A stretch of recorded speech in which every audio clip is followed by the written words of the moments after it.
শুভ দুপুর সবাইকে। দেখো আজকে দুপুরবেলায় হঠাৎ করে অতিথি চলে এসেছে। অতিথি যখন এসেছে তাকে তো আপ্যায়ন করতে হবে এই দুপুরবেলায়। তা দেখলাম বাড়িতে একটু দুধ ছিল, দুধ দিলাম।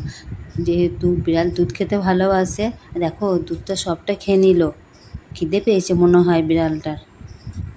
দেখো দুধটা খেয়ে এবার ওখানে বসছে, কিন্তু কোথাও পালাচ্ছে না, ওখানে চুপ করে বসে রইল। আর আমার ছেলে মাথায় হাত বুলিয়ে দিচ্ছে। এই দেখো এবার ওখানে ধপাস করে শুয়ে পড়লো। যাবার ইচ্ছা নেই মনে হচ্ছে, ভাবছি ওদের এদের বাড়িতেই থাকবো। তাই থাকুক না, আমি পছন্দ করি বিড়াল খুব। আমি এমনিই খুব পশু পাখি সব পছন্দ করি, আর আমার ছেলেও পছন্দ করে। তা বললাম থাক আমাদের বাড়িতে, কিন্তু আমার একটু ভয় লাগছিলো, কেন কয়েকদিন আগে আমাকে তো কামড়িয়ে দিয়েছিল বিড়ালে।